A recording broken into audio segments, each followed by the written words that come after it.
வாசிக்கப்பட்ட வேத பகுதி ஆதியாகமத்தின் புஸ்தகம் 3ஆம் அதிகாரம் 1லிருந்து 10 வரை நம்ம வாசித்தோம்.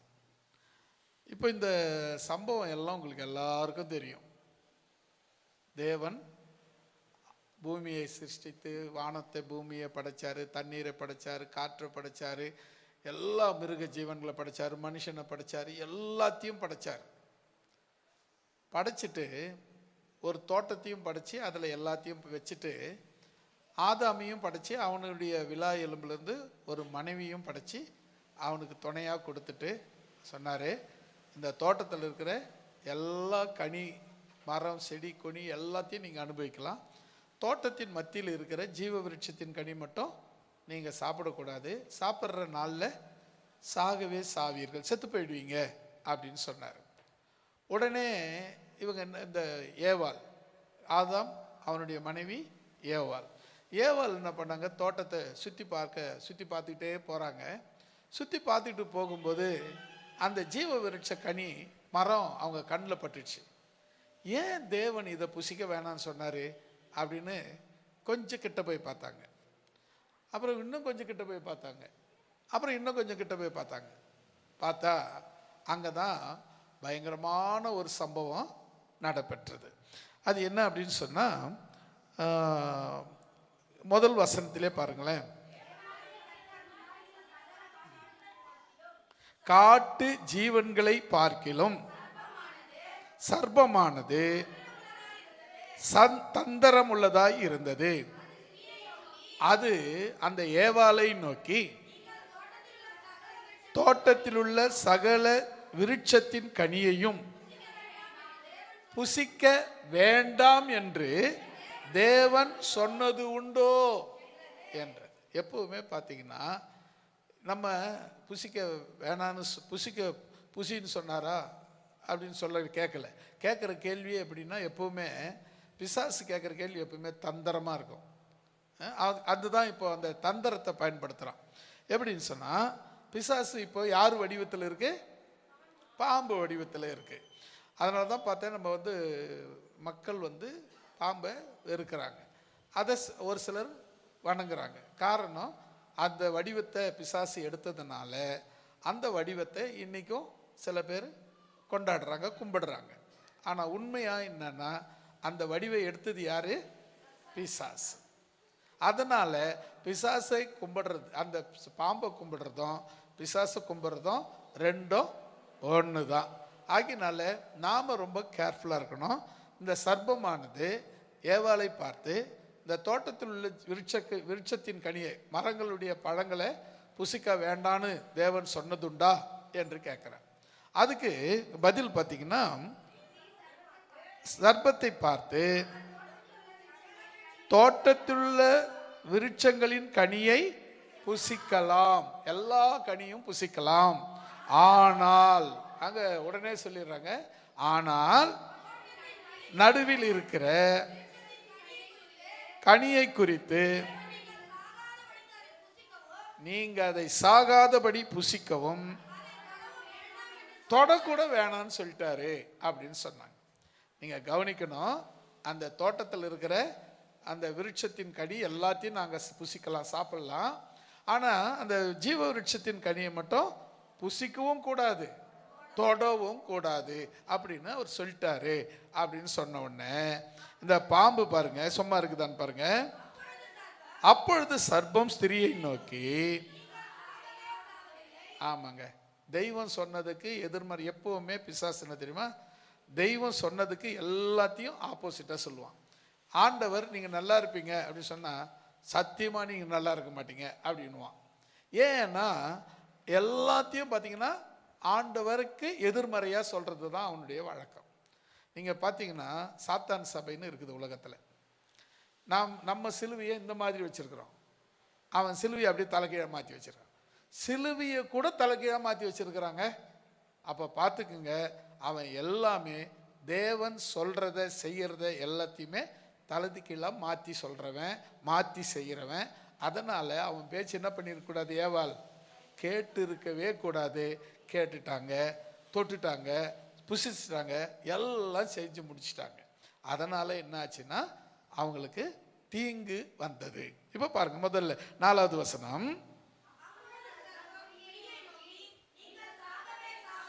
நீங்க சாகவே சாவதில்லை. அதாவது கடவுள் ஒருத்தர் தான், படைக்க காக்க அழிக்க எல்லா அதிகாரமும் அவருக்கு ஒருத்தருக்கு தான் உண்டு. நம்ம மத்திய எழுதின சுவிசேஷத்தில் பார்க்குறோம், 28ஆம் அதிகாரம் 18வது வசனத்தில், வானத்திலும் பூமியிலும் சகல அதிகாரம் எனக்கு, எல்லா அதிகாரமும் எனக்கு தான் கொடுக்கப்பட்டிருக்குன்னு இயேசு சொல்றார். ஆனா பிசாசு என்ன சொல்றான்? அவர் சொல்றத மாத்தி சொல்றான். ஆண்டவர் சொல்றாரு, நீங்க அந்த கனியை புசிக்கிற நாள்ல சாகவே சாவீங்க. உடனே இவன் சொல்லல, இல்லை நீங்க அதெல்லாம் சாகிறது இல்லை அப்படின்னு சொன்னான். 5வது வசனம் வாங்கல, நீங்கள் இதை புசிக்கும் நாளிலே உங்கள் கண்கள் திறக்கப்படும் என்றும் நீங்கள் நன்மை தீமை அறிந்து தேவர்களைப் போல இருப்பீர்கள் என்று தேவன் அறிவார் என்றது. அல்லேலூயா சொல்லமா? இங்க கவனிக்க வேண்டிய விஷயம் என்னன்னா, பிசாசு சொல்ற விஷயம் நீங்க இல்ல இல்ல ஆண்டவர் பொய் சொல்றாரு. இங்க பிசாசுடைய நோக்கம் என்ன? ஆண்டவர் பொய்யா நிரூபிக்கணும். இல்ல இல்ல நீங்க சாவறதெல்லாம் கிடையாது, நீங்க இந்த பழத்தை சாப்பிட்டா உங்க கண் திறக்கப்படும், நீங்க யாரு போல மாறுவீங்கன்னா தேவர்களை போல, எங்களை போல கூட கிடையாது, நீங்க எல்லாம் அவரை போல தெய்வத்தை போல மாறிடுவீங்க அப்படின்னு சொல்லி ஒரு பொய்யான குற்றச்சாட்டை சொல்றான். ஏன் அப்படி மாறலையா? நம்ம தெய்வத்தை போல மாறலையா? இல்லை. எப்போ இயேசு கிறிஸ்து தான் ரத்தத்தை சிந்தி உனக்காக எனக்காக செத்து உயிர் தெழுந்து நம்மளை வாழ வச்சாரோ, சேர்த்துக்கிட்டாரோ, அப்பதான் நாம பிழைக்கிறோம். அதுக்கு முன்ன இந்த பிழைப்பே வரல. ஏன்னா சாத்தான் சொல்ற எதுவுமே உண்மை கிடையாது, எல்லாமே உண்மைக்கு புறம்பானது. அல்லேலூயா. சரி, மறுபடியும் இதே வசனம் பாருங்களேன். புசிக்கும் நாளிலே கண்கள், முதல் சொல்றான் கண்கள் திறக்கப்படும் என்று நீங்கள் அறிந்து, இரண்டாவது சொல்றான் நன்மை தீமை அறிவீங்க அப்படின்னு சொல்றான். மூணாவது தேவனை போல் இருப்பீர்கள் என்று சொல்றான். 3 விஷயம் சொல்றான். 1, உங்கள் கண்கள் திறக்கப்படும். 2, நன்மை தீமை தெரியும் உங்களுக்கு. 3, தேவனை போல மாறுவீங்கன்னு 3 காரியங்களை மக்களுக்கு இதமா, அது ஆதாம் ஏவாளுக்கு இதமா இருக்கிற மாதிரி இதை அவன் சொல்றான். அடுத்தது 6வது வசனம் பாருங்களேன். அப்பொழுது சிறியானவள் அந்த விருஷம் புசிப்புக்கு நல்லதும் பார்வைக்கு இன்பமும் புத்தியை தெளிவிக்கிறதற்கு இச்சிக்கப்படத்தக்க விருட்சமாய் இருக்கிறது என்று கண்டு அதன் கனியை பறித்து புசித்து புருஷனுக்கும் கொடுத்தாள். அல்லேலூயா. அவனும் புசித்தான். இப்போ கவனிக்க வேண்டிய விஷயம் என்னன்னு சொன்னா, இப்போ நமக்கு நாம கெட்டு போறதுக்கு காரணம் இதுல யாருன்னு சொன்னா, அவங்க மட்டும் எனக்கு கெடுக்காது இருந்தாங்கன்னா நான் கெட்டே இருக்க மாட்டேன் அப்படின்னு சொல்றாரு. ஒன்று சொல்லட்டுமா? நீ கெடுறதுக்கான தயார் நிலைமையில இருந்த, அதனால தான் அவங்க ஈஸியாக உன்னை கெடுத்துட்டாங்க.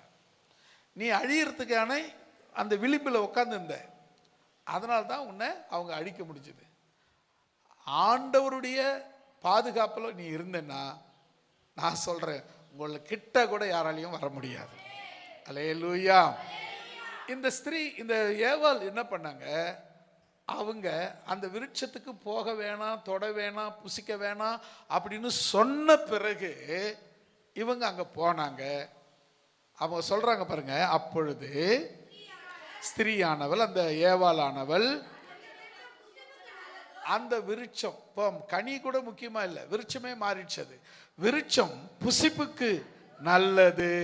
முதல்ல அவங்களுக்கு என்ன புரிஞ்சுது? அப்பா, இந்த சாத்தா மட்டும் நம்ம கிட்ட சொல்லாத இருந்தா ஆண்டவர் நம்ம கிட்ட என்னத்த பண்ணிட்டு இருப்பாரு? அப்படியே மூடி மறைச்சிட்டு இருப்பாரு. சாத்தான் தான் என் கண்ணை தெளிவிச்சான் அப்படிங்கிற எண்ணம் இன்னும் நிறைய பேருக்கு பூமியில இருக்கு.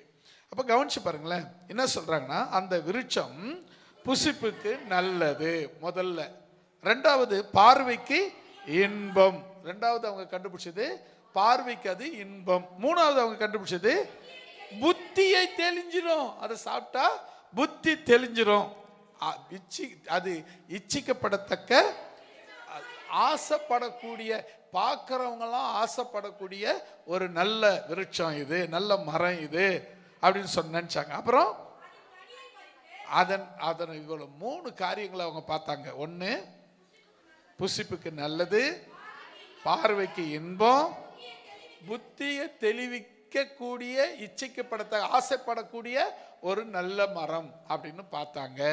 அதனால என்ன பண்ணாங்களா, பறிச்சாங்க, புசிச்சாங்க, கொடுத்தாங்க, அவனும் சாப்பிட்டான். இவ்வளவுதாங்க, முடிஞ்சு போச்சு. இது என்ன விஷயம் அப்படின்னு சொன்னா, தேவன் இதெல்லாம் செய்யக்கூடாதுன்னு சொன்னாரு. இதெல்லாம் ஒன்றும் தப்பு இல்லை, நீ செய்யலாம் அப்படின்னு சொன்னது யாரு? பிசாசு. அடுத்தது பாருங்களேன், அதான் புசித்தாங்க, புசிச்சிட்டாங்க, அவ்வளோதான், அவங்க கதை முடிஞ்சிடுச்சு இல்லை அதோட. இப்போ என்ன விஷயம்னு சொன்னால், தேவன் கட்டளையை மீற வைக்கிறது தான் சாத்தானுடைய மிக முக்கியமான நோக்கம். முதல்ல தேவன் படைச்சதெல்லாம் நல்லது, ஆமாம் தானே? அவரே சொன்னாரு, சூரியனை சந்திரனை படைச்சது ஒரு நாள் உண்டாச்சு, அதை நல்லது என்று கண்டார் அப்படின்னு சொன்னார். அப்ப எல்லாமே நல்லதுன்னு தான் பார்த்தாரு. கடைசியில மனுஷனையும் படைச்சாரு, அவனுக்கு ஒரு ஏற்ற துணையை கொடுத்தாரு, அதையும் நல்லதை தான் வச்சாரு. அவர் கண்ட்ரோல்ல இருக்கிறவரெல்லாம் அது நல்லதாகத்தான் இருந்தது. இப்போ என்ன நடந்தது அப்படின்னா, இந்த அம்மா சுத்தி பார்க்க போச்சா, சுத்தி பார்க்க போனிய, பார்த்திய, அதோட வந்திருக்கணும். அங்க ஏன் போன? அங்கதான் உன்னை பார்க்கவும் கூடாது, போகவும் கூடாது, புசிக்கவும் கூடாதுன்னு சொல்லிட்டாருல்ல. அங்க ஏன் நீ போன?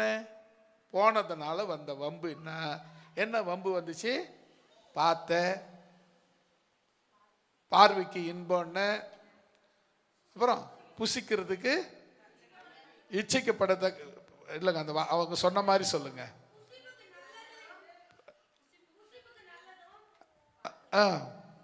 பாருங்க, ஸ்திரீ, அந்த விருட்சம் புசிப்புக்கு நல்லது, பார்வைக்கு இன்பம், புத்தியை தெளிவிக்க கூடியதாக அவங்க கண்ணுக்கு பட்டுச்சு.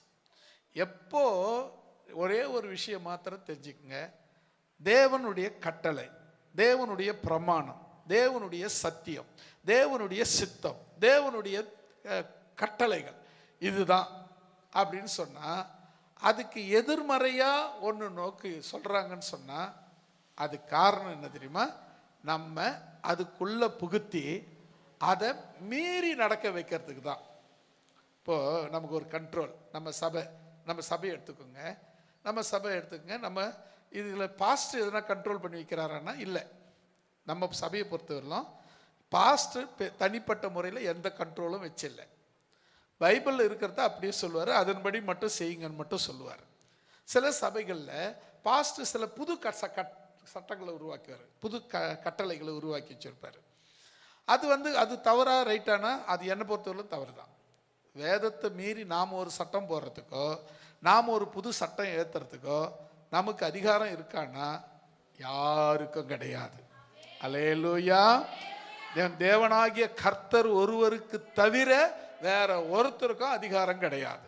இப்போ இங்க நம்ம தெரிஞ்சுக்கோங்க, முதல் இங்க என்ன நடக்குதுன்னு சொன்னா, தேவனுடைய பிரமாணத்தை, சட்டத்தை, திட்டத்தை, ஒழுக்கத்தை மீற வைக்கிறது தான், இங்க மீற வைக்கப்பட்டது தான் சாத்தானுடைய மிக முக்கியமான நோக்கமாக இருக்கிறது.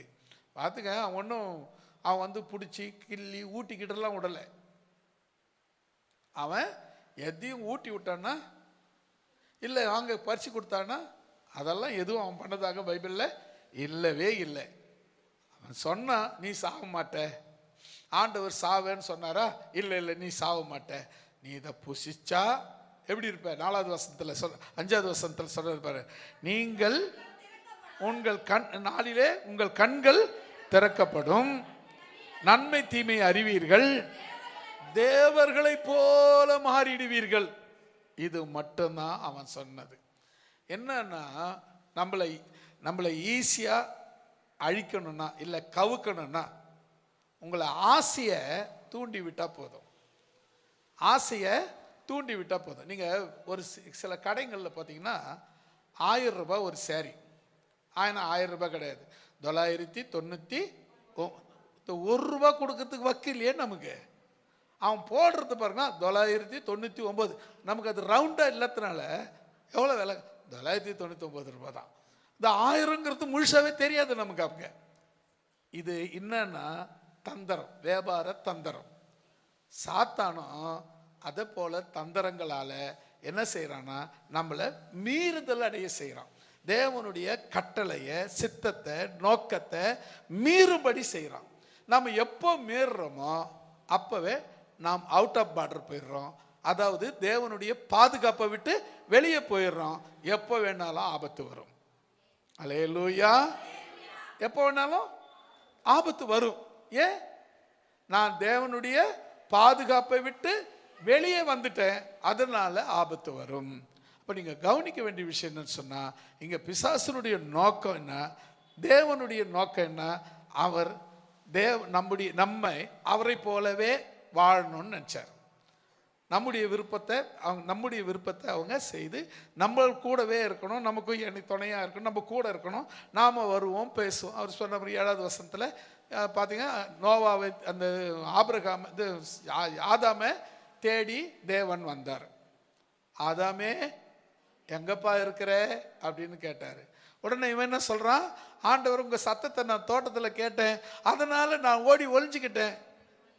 நிர்வாணியா இருக்கிறதுனால ஓடி ஒளிஞ்சுக்கிட்டேன். அப்பதான் கேட்கிறாரு, நீ நிர்வாணின்னு உனக்கு சொன்னது யாருப்பா அப்படின்னு கேட்கிறாரு. நீங்க கவனிங்க, அதுவரையிலும் அவன் நிர்வாணியா இருந்தான். காரணம், அவனுக்கு தெரியாத காரணம், கண் திறக்கப்பட்டதல்ல, தேவ மகிமை அவனை மூடி இருந்தது. அல்லேலூயா. கண்ணு திறக்கப்பட்டதில்ல, தேவ மகிமை அவனை மூடி இருந்தது. தேவ மகிமை அவனை மூடி இருந்ததுனால நிர்வாணம் தெரியவில்லை. தேவ மகிமை வெளியேறினது, நிர்வாணம் தெரிய ஆரம்பித்தது. அல்லேலூயா. ஒரு முறை மதுரையில் சுப்பையா பிள்ளை அப்படிங்கிற ஒரு பெரிய மந்திரவாதி. அவரு ஈஸியா யாரா இருந்தாலும் மந்திரம் பண்ணுவார். கிறிஸ்தவங்களா இருந்தாலும் சரி, முஸ்லீமா இருந்தாலும் சரி, எந்த மதமா இருந்தாலும் சரி, அவங்க ஒரு பேரை சொல்லி அட்ரஸ் சொன்ன போதும் அவங்கள ஈஸியா அவங்கள மந்திரம் பண்ணி அவங்கள க்ளோஸ் பண்ணிடுவார். கொஞ்சம் ஃபோனை சைலண்டில் போடுங்க, இல்லைன்னா ஆஃப் பண்ணி வைங்க. இப்படி பண்ணிங்கன்னா நான் அப்புறம் ஜாமர் வச்சிருவேன். என்னது, ஃபோனு உள்ள வரவே வராது. அந்த கஷ்டத்தை உங்களுக்கு நான் கொடுக்கக்கூடாதுன்னு தான் போன வருஷமே பிளான் பண்ணோம், ஜாமர் வைக்கலான்னு. அது வச்சுட்டா ஒரு கிலோமீட்டருக்கு உங்களுக்கு ஃபோனே வராது. 1 கிலோமீட்டர் 2 கிலோமீட்டருக்கு ஃபோன் வராது. அதை வைக்கணுமா? உங்கள் மேலே நம்பிக்கை இல்லாத வச்ச மாதிரி ஆகிடும். நீங்கள் ஏசப்பா பிள்ளைங்க, நீங்கள் கட்டுப்பாட்டாக இருப்பீங்க அப்படின்னு. இந்த ஜபம் நேரத்தில், ஆராதனை நேரத்தில், கர்த்தரை தேடுற நேரத்தில் இந்த ஃபோன் அப்படி ஒன்றும் அவசியமே கிடையாது. எல்லாருக்கும் எங்கள் கையில் ஃபோன் இருக்குது, ஆனால் நாங்கள் யூஸ் பண்ணுறதே கிடையாது. ஆராதனை நேரத்தில், மற்ற நேரத்தில் யூஸ் பண்ணுவோம். 24 ஹவர்ஸ் அப்படி கையில் இருந்துக்கிட்டே இருக்கும். ஃபோனு பெல் அடிச்சா டக்குன்னு எடுப்போம். பார்த்தீங்கன்னா அப்போ கையிலே இருக்குதுன்னு அர்த்தம். ஆனால் இங்கே வரும்போது பார்த்தீங்கன்னா ஃபோனே கிடையாது எங்கள் கையில். மற்ற எங்கே போனாலும் பாக்கெட்டில் ஃபோன் இருந்துக்கிட்டே இருக்கும். இங்கே வரும்போது நாங்கள் ஃபோன் எடுக்கிறது இல்லை. காரணம், தெய்வம் முக்கியமா, ஃபோனு முக்கியமா? அப்போ ஃபோன் அடிக்க விடலாமா? அப்போ நீங்கள் ஃபோனை அடிக்க விடுறீங்கன்னா யாரு முக்கியம்னு சொல்கிறீங்க? ஃபோன் தான் முக்கியம்னு சொல்கிறீங்க. அப்போ உங்களுக்கு ஃபோனு இந்த ஒரு 2 மணி நேரத்தில், ஒரு 3 மணி நேரத்தில் ஒன்றும் ஆக போகிறதில்ல. அப்படியே தலை போகிற காரியம் எதுவும் நடக்க போகிறதில்ல. ஆண்டவருடைய சமூகத்தில் உங்கள் சத்தம் தான் கேட்கணும், ஃபோன் சத்தம் கேட்கவே கூடாது. நீங்கள் ஃபோன் சத்தம் கேட்டுச்சுன்னா எனக்கு ஒன்றும் பிரச்சனை இல்லை, நான் பாட்டுன்னு பேசிட்டு போயிடுவேன், காதில் வாங்காமல் பேசிட்டு போயிடுவேன். நீங்கள் இந்த சொல்லிங்கிற விஷயமே அதுதான். இப்போ நான் பேசிக்கிற விஷயமே, சாத்தான் என்ன பண்ணுவான், உங்கள் நோக்கத்தை டைவர்ட் பண்ணி வெளியே அனுப்பிச்சிடுவான். அப்போ ஈஸியாக உங்களை தூக்கின்னு போயிடுவான். இதுதான் அங்கே காரணம். இப்போ நீங்கள் கவனிக்க வேண்டிய விஷயம் என்னன்னு சொன்னால், ரொம்ப இன்னைக்கு அதாவது ஞாயிற்றுக்கிழமை ஜபம் நேரம். நீங்கள் வீட்டில் ஜபம் பண்ணால் கூட சரி, எவ்வளோ நேரம் பண்ணுவீங்க? அரை மணி நேரம், 1 மணி நேரம். அந்த 1 மணி நேரம் ஒன்று ஃபோனை சைலண்டில் போட்டுருங்க, இல்லை சுவிட்ச் ஆஃப் பண்ணி வச்சுருங்க. அந்த நேரத்தில் ஃபோன் வரவே கூடாது, ஃபோன் அடிக்கவே கூடாது. அப்படி தலைமொழி போகிற காரியம் ஒன்றுமே இருக்காது. என்ன பண்ணுங்க, ஒருத்தர் ரொம்ப அவசரமாக போய் ஃபோன் எடுத்தார். ஏம்பா மணிகண்டனான்னாரு. ஏய் நான் பாஸ்ட்ரியா அப்படின்னா அப்படின்றான். இது தேவையா? இந்த ஃபோனை நான் எடுக்கணுமா? யோசித்து பாருங்களேன், இது தேவையில்லாத ஃபோனு. கட்சை பார்த்தா அதாவது ஆளே தெரியாத கால். இப்போ இந்த அவசரமாக போய் எடுத்து என்ன பிரயோஜனம்? எனக்கு ஒன்றுமே கிடையாது. அப்போது நீங்கள் கவனித்து பாருங்கள், இந்த இடத்துல நீங்கள் யாரை முக்கியப்படுத்துகிறீங்களோ அதுதான் உங்களுக்கு முக்கியம். இப்போ பாருங்கள், இந்த ஏவாள் என்ன பண்ணாங்க? சுற்றி பார்த்தாங்களா, அதோட முடிச்சுட்டு இருக்கலாம் பிரச்சனையை. அவங்க கொஞ்சம் உள்ளே போனது தான் தப்பு. அதுபோல் நம்மளும் ஃபோனு வச்சுக்கோங்க, நான் வேணான்னு சொல்ல மாட்டேன், சைலண்ட் போட்டு வச்சுக்கோங்க. அப்புறம் ஜபம் முடிச்சிட்ட பிறகு நடுவில் எழுந்து போய் அப்படியே கையை விட்டுக்கினே போய் அப்படியே ஆன் பண்ணி எடுத்துக்கினே போய் வெளியே போய் ஜபத்தில் இருக்கிறேன் அப்புறம் பேசுகிறேன் அப்படின்னு சொல்கிறது கூட தப்பு தான். இந்த கொஞ்ச நேரம் பொறுக்க முடியாத அவங்களால. என் ஃபோனில் ஞாயிற்றுக்கிழமையானா வெள்ளிக்கிழமையானா 10 மணிலேருந்து 9:30 மணிலேருந்து 1 மணி வரை ஃபோனே வராதுங்க. ஏங்க அப்படின்னா அவங்களுக்கு தெரியும் நான் என் ஃபோனு என் கையில் இல்லைன்ட்டு. இது வரலாம் ஆரம்ப நாட்டில் ஃபோன் வச்சிருந்த காலத்தில் அந்த டைம் எல்லா டைமுக்கும் வரும். அப்புறம் ஃபோன் பண்ணி பார்த்துட்டு அந்த டைமுக்கு யாருமே ஃபோன் பண்ணுறது கிடையாது. இப்போ எங்கெல்லாம் ஃபோனே வர்றது கிடையாது, எப்பவுமே வர்றது கிடையாதுன்னு கேட்காதீங்க. அந்த ஜப நேரத்துக்கு அவங்களுக்கு தெரியும், இந்த நேரத்தில் பாஸ்டர் ஜபத்தில் இருப்பார், ஃபோன் பண்ண. அதே மாதிரி காலையில் 6 to 7 யாருமே ஃபோன் பண்ண மாட்டாங்க. எனக்கு எவ்வளோ அவசரம் இருந்தாலும் 7 மணிக்கு மேலே தான் பண்ணுவாங்க. எதுக்குன்னா அவர்கிட்ட ஃபோன் இருக்காது, அவர் சர்ச்சில் உட்காந்து ஜபம் பண்ணியிருப்பார் அப்படின்னு தெரியும் அவங்களுக்கு. அப்போ அதனால் செய்தி விட்டு நான் இவ்வளோ தூரம் வெளியே வர வேண்டியது காரணம் உங்கள் ஃபோன் அடித்ததுனால தான். தயவுசெய்து இது ஃபோன் அடிக்காமல் சைலண்ட் போட்டு வைங்க, இல்லை ஆஃப் பண்ணி வைங்க. ஆண்டவரை மகிமைப்படுத்தி பாருங்கள். உங்களுக்கு தெரியும் நாங்கள் எங்கள் ஆரம்பம் எப்படி இருந்ததுன்னு உங்களுக்கு தெரியும், இப்போ நாங்கள் எப்படி இருக்கிறோன்றது உங்களுக்கு தெரியும். இதுக்கெல்லாம் காரணம் எங்களுடைய சாமர்த்தியம் இல்லை, ஆண்டவருடைய கிருபை. அல்லேலூயா. உங்களுக்கும் அந்த கிருபை கிடைக்கணும்னு தான் நான் இவ்வளோ பிரயாசப்படுறேன். அல்லேலூயா. சரி, இப்போ நம்ம அந்த செய்திக்கு போயிடலாம். இங்கே கவனிங்க, முதல் படைப்பு ஆதாம் ஏவாள். ஆண்டவர் தோட்டத்தை கொடுத்தாரு, ஒரு ஏதேன் தோட்டத்தை கொடுத்தாரு. அந்த தோட்டத்தில் எல்லா விதமான பழம் கொடுக்குற மரங்களும் இருக்குது. அதில் ஒரு மரம் மட்டும் ஜீவ விருட்சத்தின் மரம். அதை கர்த்தர் சொல்லிட்டாரு, பார்க்கவும் தேவையில்லை, புசிக்கவும் தேவையில்லை, தொடவும் தேவையில்லைன்னு சொல்லிட்டாரு. ஆனால் ஏவாள் என்ன பண்ணாங்க? பார்த்தாங்க, பறிச்சாங்க, புதுசாங்க, கொடுத்தாங்க. இவ்வளோதான் கதை. இதுக்கு முன்ன நடந்த விஷயந்தான் சாத்தான் அங்கே அவன் சூழ்ச்சி வேலையை அங்கே விரிக்கிறான். அந்த மரத்தை கிட்ட ஏவாள் போனதுக்கே காரணம், அந்த மரத்தில் தான் இந்த பிசாசு இருக்கிறான். அந்த மரத்தில் இருந்து ஏவாளை கவர்ச்சியாக பண்ணி இழுக்கிறான். இப்போ எப்படி 999 ரூபான்னு போட்டு 1000 ரூபாய் புடவை வாங்க வைக்கிறாங்களோ அது மாதிரி கவர்ச்சியாக கொண்டு இழுக்க வைக்கிறான். இழுத்தவங்க போனாங்களே பார்த்துட்டு சீச்சி எங்கள் பிசாசுக்குதுன்னு ஓடி வந்திருக்கலாம்ல. அப்போ தான் யாரும் ஆசை திறந்தவங்க ஒருத்தரும் கிடையாது, ஆசையை வெண்ணவங்க யாருமே கிடையாது. ஆசையை ஜெயிச்சிட்டேன் அப்படின்னு இதுவரையிலும் யாராலையும் சொன்னதே கிடையாது. ஒரு முறை அந்த கதையை முடிச்சிட்டோம். ஒரு முறை ஒரு சாமியார் உட்காந்து அப்படியே அந்த மௌன விரதமாக இருக்கிறார். அதுக்கு பக்கத்தில் ஒரு சிஷியன் போயிட்டு, சாமி நானும் உங்கள் கூட சிஷியனாக இருக்கிறேன் அப்படின்னு சொல்லி அவர் போய் சொல்லியிருக்கிறார்.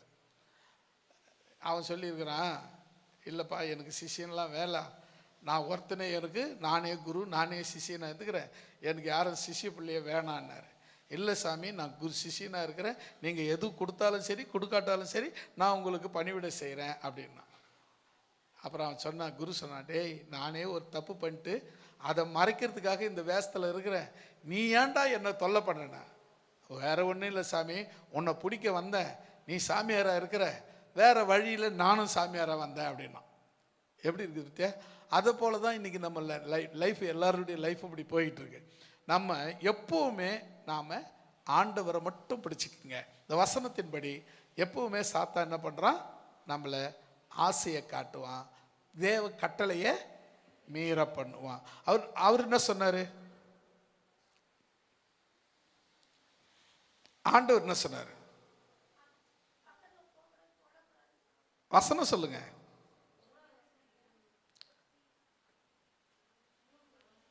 எந்த வசனம்? இப்பதானே படிச்சீங்க, அதுக்குள்ள வந்துட்டீங்களே.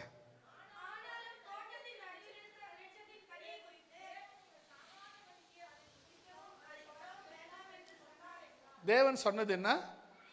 புசிக்கவும் தொடவும் கூடாதுன்னு சொன்னான். இப்போ சாத்தான் என்ன பண்றான்? புசிக்கலாம், தொடலாம், எல்லாம் செய்யலாம், நீங்க சாவறது இல்லை அப்படின்னு சொன்னான். இப்போ இங்க நடந்தது என்ன அப்படின்னா, தேவனுடைய கட்டளையை மீற பண்ணது தான் இந்த சாத்தானுடைய வேலை. எதனால மீற பண்ணா? ஆசை. ஆசை. இங்கே இருக்கிறவங்க ஆசையே இல்லாத ஒரே ஒருத்தர் யாருன்னா இருக்கீங்களா? என்னையும் சேர்த்து இல்லை.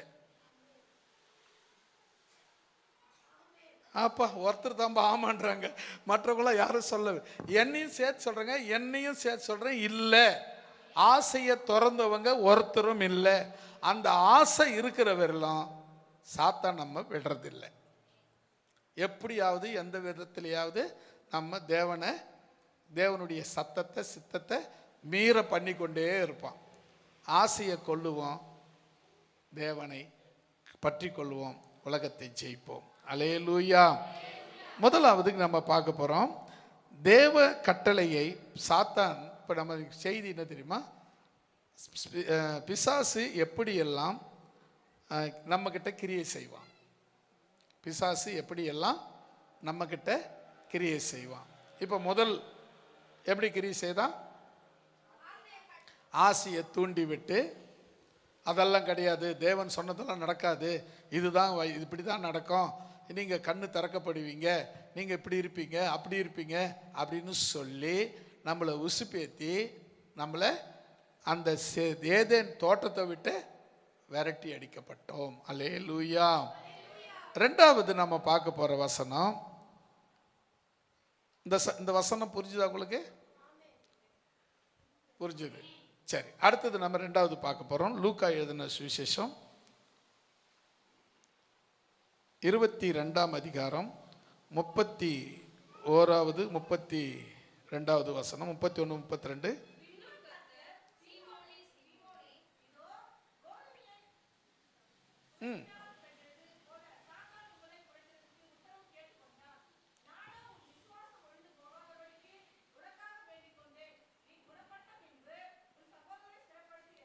ஆமேன். ஒரு அல்ல சொல்லமா? ரெண்டாவது சம்பவம், இங்க இயேசு கிறிஸ்து பேதுருவை பார்த்து சொல்றார், சீமோனே சீமோனே, இதோ கோதுமையை சுளையில புடைக்கிறது. அதாவது என்ன தெரியுமா? மிஷின்ல தூத்துறாங்கல்ல நெல், பார்த்துருக்கீங்களா? அதை போல கோதுமையை தூத்துறதுக்கு அங்கே வந்து ஒரு மிஷின் வச்சிருக்காங்க. கோதுமையை சுளையில் புடைக்கிறதுக்கு போல உன்னை புடைக்கும்படி பிசாசு என்னிடத்தில் கேட்டுக்கொண்டான் அப்படின்றார். இப்போ என்னன்னு சொன்னா, தானி இப்போ நெல் அறுவடை பண்ணும்போது அதில் கோலம் இருக்கும், பதர் இருக்கும், கற்கா இருக்கும், நல்ல நெல் இருக்கும். இது எல்லாமே கலந்தது தான் அறுவடை. அறுவடை பண்ண உடனே நாமெல்லாம் சின்ன விவசாயிகள்லாம் என்ன பண்ணுவாங்க? கையாலேயே தூத்துவாங்க. ஒரு முறத்தில் நெல் அள்ளி கையாலேயே தூத்துவாங்க. நெல் ஒரு இடம் விழும், கற்கா ஒரு இடம் விழும், அது பதர் ஒரு இடத்துல விழும், தும்பு ஒரு இடத்துல போய் விழும். இது அப்படி படிப்படியாக போய் விழும். அப்புறம் நல்ல நெல் வெரலும் சேர்த்துக்குவாங்க, கற்காவை கூட அப்படி ஒதுக்கி விடுவாங்க. அதை ஒதுக்கிவிட்டு நல்ல மணியை வெரலும் சேர்த்து அம்பாரத்தில் சேர்த்துருவாங்க. அதுக்கப்புறம் மூட்டை கட்டுவாங்க, வீட்டுக்கு கொண்டு வருவாங்க, இல்லைன்னா வியாபாரத்துக்கு பண்ணிவிடுவாங்க. இதுதான் விவசாயம் பண்ணுறவங்க. பெரிய விவசாயம் பண்ணுறவங்க, 1000 ஏக்கர் 100 ஏக்கர் 1000 ஏக்கர் விவசாயம் பண்ணுறவங்களாம் கையால் தூத்திருப்பாங்கன்னா கையாலலாம் தூத்த முடியாது. அறுவடையை மிஷினை வச்சு தான் அறுக்கணும். அதுக்கு முன்னெல்லாம் நாங்களாம் சின்ன பசங்க இருக்கும்போது கையால் தான், எவ்வளோ தூரமாக இருந்தாலும் கையால் தான் இருக்கணும். இப்போல்லாம் அவசியமே கிடையாது. 1 ஏக்கர் வச்சுக்கிறவங்களே மிஷின் வச்சு அறுத்துடுறாங்க. இப்போது அதுக்கு பார்த்தீங்கன்னா அந்த மிஷின் வச்சு அது தூத்தும் போது சுத்தமான நெல் மட்டும் இங்கே இருக்கும், பதறு தூசு எல்லாம் வெளியே போயிடும். அதை போல நம்ம விசுவாசிகளை வசனம் சொல்ற, பின்னும் கர்த்தர் சீமோனே சீமோனே, இயேசு கிறிஸ்துவனுடைய பிள்ளைங்களை பார்த்து, இதோ கோதுமையை சுளையினால் புடைக்கிறது போல சாத்தான் உங்களை புடைக்கிறதற்கு உத்தரவு கேட்டுக்கொண்டான், உங்களை சோதிக்கிறதுக்கு உத்தரவு கேட்டுக்கொண்டான். இவங்களை பாருங்க ஆண்டவரே, இவங்களை சும்மா ஒரு உஸ்பி ஏற்றி விட்டா போதும், இவங்க யாருன்னு உனக்கு காட்டிடுவாங்க அப்படின்னு கேட்டுக்கிட்டானா.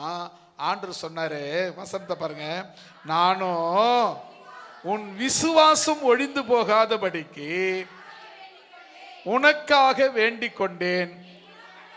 அதனால நீ என்ன செய்யணும், நீ முதல்ல குணப்படு, அதுக்கப்புறம் உன் சகோதரனை குணப்படுத்து என்றார். அல்லேலூயா. இப்போ 2வது பிசாசு என்ன பண்ணுவான்னா, என்ன பண்ணுவான் சொல்லுங்க பார்க்கலாம்.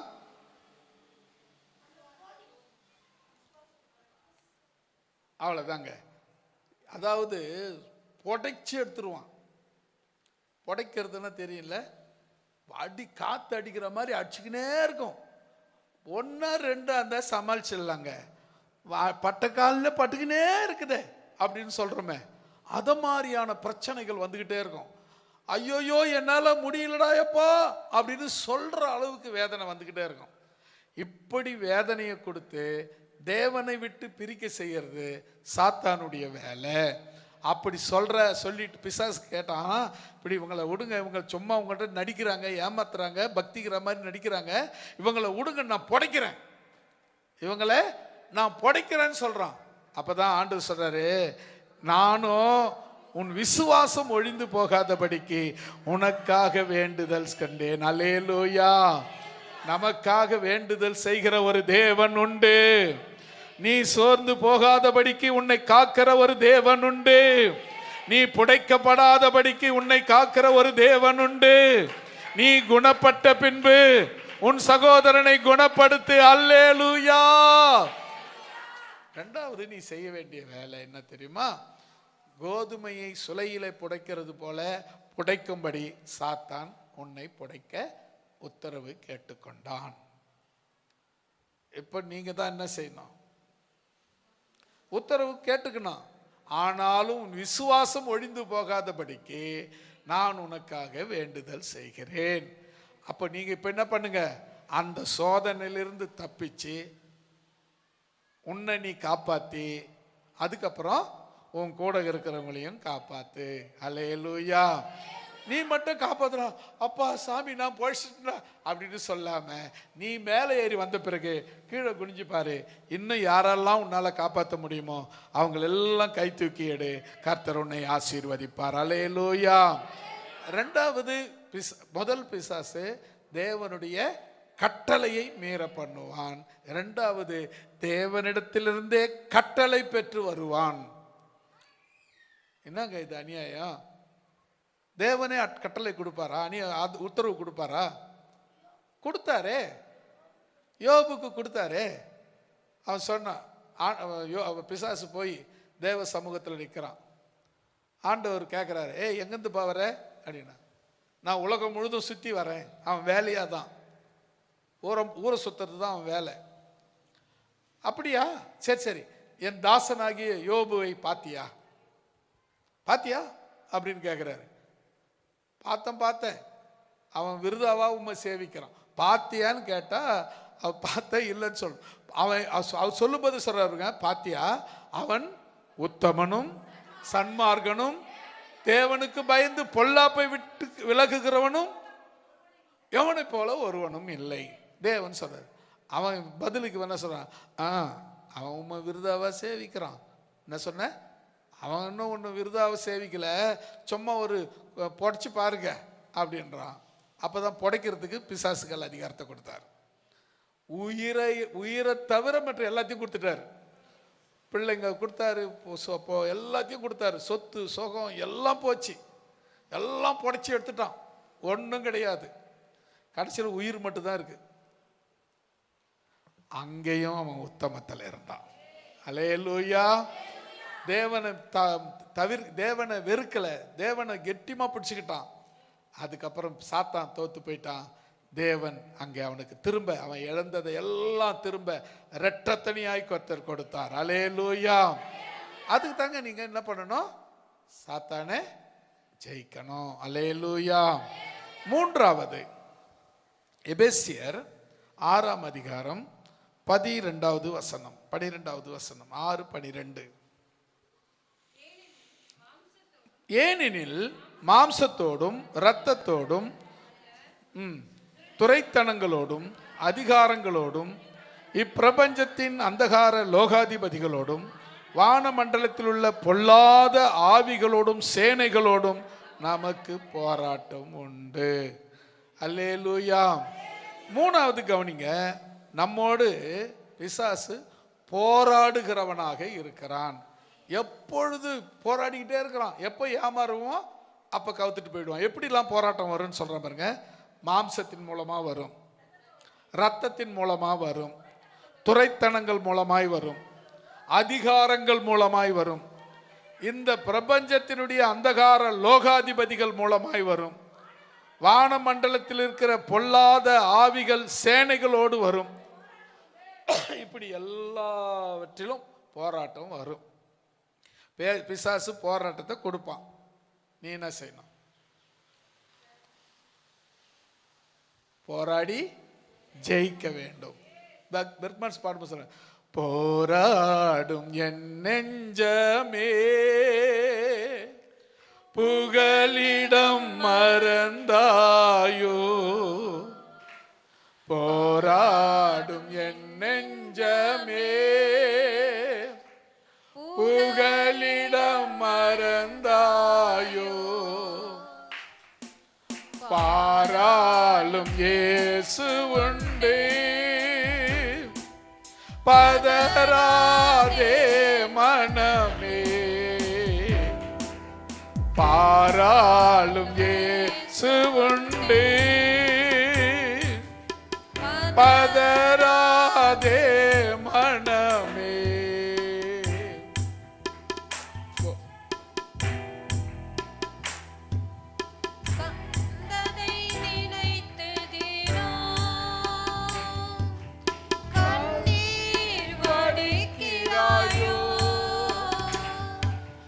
கடந்ததை நினைத்து தினம்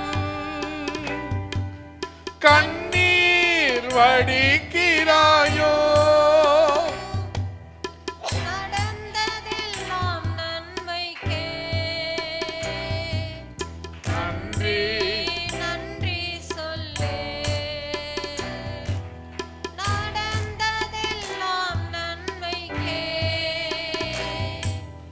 நன்றி நன்றி சொல்லே, போராடும் என் நெஞ்சமே புகலிடம் மறந்தாயோ, பாராளும் இயேசு உண்டு, பதறாதே மனமே. அல்லேலூயா. நமக்கு போராட்டம் உலகத்தில் உண்டு. அதெல்லாம் போராட்டம்லாம் கிடையாதுங்க அப்படின்னா அப்படிலாம் கிடையாது. அதாவது பார்த்தீங்கன்னா சாதாரணமாக உலகத்தோடு ஒத்து போகிறாங்க பாருங்க, அவங்களுக்கு போராட்டம் கிடையாது. அதாவது ஒரு ஆற்றுல மீனுங்க பார்த்தீங்கன்னா செத்த மீன் தண்ணியோடு அடிச்சிட்டு போயிடும். உயிரோடு இருக்கிற மீன் தண்ணியை எதிர்த்து தான் போகும். இது கொழுத்து போன மீன் தானே இது அப்படின்னு சொல்லக்கூடாது. ஏன்னா அது உயிரோடு இருக்கிறவரெல்லாம் எதிர்த்து போராடித்தான் ஆக வேண்டும். அல்லேலூயா. நீ செத்து போயிட்டுன்னு வச்சுக்க, ஆற்றுல அடிச்சுக்கின்னு போ, எங்கன்னா போய் சேரு, ஒன்றும் பிரச்சனை இல்லை. ஆனால் உயிர் இருக்கிற மீன் எப்போவுமே எதிர்நீச்சல் போட்டு தான் பழக்கம். நீங்களும் உங்கள் வாழ்க்கை முடிகிற வரையிலும் தேவனுடைய இயேசுவின் நாமத்தினாலே எதிர்நீச்சல் போட்டு ஜெயிச்சு தான் ஆகணும். அல்லேலூயா. பிசாசானவன் போராட்டங்களை கொண்டு வருவான், நீங்கள் போராடி ஜெயிச்சாக வேண்டும். அல்லேலூயா. இது என்னங்க போராட்டம், ரட்சிக்கப்பட்ட எங்களுக்கு எதுக்கு போராட்டம் அப்படின்னா, நீங்கள் என்ன பண்ணணும்னா உங்கள் பிள்ளைங்களை படிக்க வைக்கக்கூடாது. ஸ்கூலில் போனால் மாதம் மாதம் டெஸ்ட்டு, அப்புறம் மாதம் மாதம் எக்ஸாம் வைக்கிறாங்க, டெஸ்ட் வைக்கிறாங்க, அப்புறம் காலாண்டு பரீட்சை வைக்கிறாங்க, அப்புறம் மறுபடியும் மாதம் மாதம் டெஸ்ட் வைக்கிறாங்க, அப்புறம் அரையாண்டு பரீட்சை வைக்கிறாங்க, அப்புறம் மாதம் மாதம் டெஸ்ட் வைக்கிறாங்க, அப்போ முழு ஆண்டு பரீட்சை வைக்கிறாங்க, அப்புறம் பாஸா பயிலான்னு வேற சொல்கிறாங்க. அப்படி அது எவ்வளவுக்கு எவ்வளோ சாத்தியமோ நாம் சோதிக்கப்படுவதும் நாம் பரீட்சிக்கப்படுவதும் சாத்தியமே. அப்போ நமக்கு ஏன் அந்த சோதனை வருதுன்னா, நாம இன்னும் பியூரா மாறணுன்றதுக்காக, இன்னும் தேவன் அண்டையில போய் சேரணுங்கிறதுக்காக தேவன் இந்த போராட்டத்தை நமக்கு நியமித்திருக்கிறார். அல்லேலூயா. போராட்டம் வேணாம்னா ஜெபம் பண்ணிக்கினே இரு. போராட்டம் உங்ககிட்ட உன்னை அதை கடந்து வந்து விடுவாய். அல்லேலூயா. நான்காவதாக லூக்கா எழுதின சுவிசேஷம் 13ஆம் அதிகாரம் 16வது வசனம்.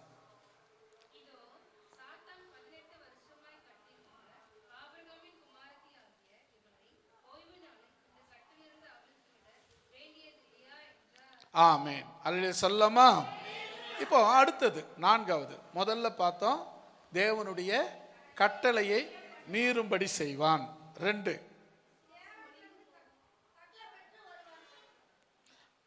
தேவனிடத்துல பர்மிஷன் பெற்று வருவான். அதுக்கு என்ன சொல்லலாம்?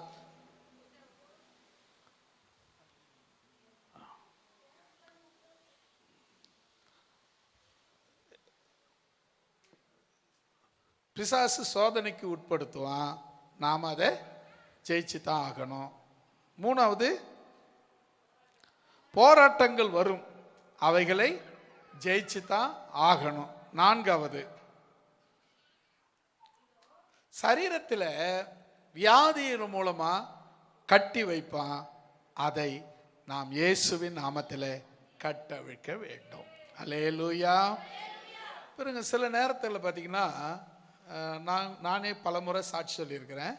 சென்னையில் ஒரு டாக்டர், சாதாரண ஆள் கூட பரவாயில்ல, டாக்டர், அவங்க வண்டலூருக்கு பின்னாடி ஒரு ஊர், அந்த ஊர் பேர் மறந்துட்டேன், அந்த ஊரில் கிளினிக் வச்சுருந்தாங்க. நல்ல ஃபேமஸான ஆளுங்க, ரொம்ப அவங்கக்கிட்ட பேஷண்ட்டு நிறைய பேர் வருவாங்க. அவங்க பார்த்து முடிக்கிறதுக்கு அவ்வளோ கூட்டம் நிறைய வருவாங்க. இதனால் என்ன ஆச்சுன்னா, சில காலங்களுக்கு அப்புறம் இந்த மணிக்கட்டுக்கு கீழே, இந்த மணிக்கட்டுக்கு கீழே கை மட்டும், மணிக்கட்டிக்கு கீழே, இந்த மணிக்கட்டிக்கு கீழே, இந்த மணிக்கட்டுக்கு கீழே 2 கையும் சுத்தமாக அழுகி போச்சு. அவங்க டாக்டரு இவங்களை விட பெரிய டாக்டராண்ட போனாங்க, இன்னும் புண்ணாவதே தவிர சுகம் கிடைக்கல. பல வருஷங்கள் ஆச்சு. தொழிலே போச்சு, வருமானம் போச்சு, மானம் போச்சு, மரியாதை போச்சு, எல்லாம் போச்சு. இப்போ அவங்க KK நகரில் ஒரு வீட்டில் அதாவது துணி கூட யாரும் அவங்களாம் எடுத்து போட்டுக்க முடியாது, அவங்க வீட்டுக்காரோ யாரோ எடுத்து மாற்றி விடணும், அப்படி தான் போட்டுக்குவாங்க. எல்லா வேலையும் கையால் செய்கிற வேலையை, எந்த வேலையும் அவங்களால செய்ய முடியாது. எப்படி இருக்குன்னு யோசித்து பாருங்களேன், அவங்க லைஃப்பை கொஞ்சம் யோசித்து பாருங்களேன். தினைக்கும் அவங்க டாக்டர். இப்போது அந்த வழியாக நானும் இன்னொரு ஊழியக்காரரும் அந்த வழியாக போகிறோம். அந்த வழியாக அவங்க வீட்டு வழியால் போகிறோம். அவங்க அந்த வீடு அங்கே இருக்குதுன்னு எனக்கு தெரியாது. நாங்கள் வேற ஒரு இடத்துக்கு ரோட்டை கிராஸ் பண்ணுறதுக்கு அந்த வழியால் போகிறோம். அந்த இடத்துல அவங்க அப்பா, அந்த டாக்டருடைய அப்பா அந்த வாசலில் நிற்கிறாரு. வாசலில் நின்றுங்கிறாரு. எங்கள் 2 பேருக்கும் ஸ்தோத்திரம் பண்ணுறாரு. ஐயா ஸ்தோத்திரம் ஐயான்றார். நீங்கள் பாஸ்டரா அப்படின்னாரு. ஆமாம். என் பொண்ணுக்கு கொஞ்சம் ஜெபம் பண்ணிட்டு போங்க அப்படின்னாரு. டாக்டருக்கு ஜெபம் பண்ணுன்னு கேட்கல, என் பொண்ணுக்கு ஜெபம் பண்ணுங்கன்னு சொன்னார். நான் சொல்கிறேன் பாஸ்டர்கிட்ட, இன்றைக்கி ஆண்டவர் ஒரு அற்புதம் செய்ய போகிறாருன்னு ஏற்கனவே சொல்லிட்டேன். வர வழியிலே சொன்னேன். அது என்ன ஒரு அற்புதம் செய்ய போகிறாரு அப்படின்னு அவர் கேட்டார். நான் சொன்னேன், இல்லை கர்த்தர் என்கிட்ட ஒரு விஷயமா வெளிப்படுத்திக்கிட்டே இருக்கிறாரு அப்படின்னேன். அவன் நம்பலை, பாஸ்டரே நம்பலை. அப்புறம் அந்த பெரியவர் என்னை சந்தித்தார், எங்களை கூப்பிட்டாரு. நாங்கள் வீட்டுக்குள்ளே போனோம், ஜெபம் பண்ணோம். அவங்க அந்த சகோதரி டாக்டர் மேலே கையை வச்சு ஜெபம் பண்ணேன். நான் தான் ஜெபம் பண்ணேன். ஜெபமும் பண்ணிவிட்டு நாங்கள் எண்ணெய் ஜெபம் பண்ணி கொடுத்துட்டு வந்தேன். எண்ணெய் கொஞ்சம் கொடுங்கன்னு கேட்டு ஜெபம் பண்ணி கொடுத்தேன். அதை நீங்கள் என்ன பண்ணுங்கள், நான் அதுக்கப்புறம் நல்ல ஒரு ஏதாவது பஞ்சு போல் எடுத்து மேலே லேசாக தடவி விடுங்க. இயேசுவின் ரத்தம் ஜெயம் அப்படின்னு சொல்லி தடவுங்க அப்படின்னு சொல்லிட்டு வந்துட்டேன். அப்போல்லாம் ஃபோன் வசதி கிடையாது. அன்னைக்கு மறுநாள் எனக்கு லெட்டர் எழுதுறாங்க. ஒரு வாரம் கழிச்சு அந்த லெட்டர் எனக்கு வருது. ஐயா, உங்கள் ஜபத்தினால் ஆண்டவர் பெரிய அற்புதம் செய்தார். இந்த கை அழுவி போன இந்த கை உடன்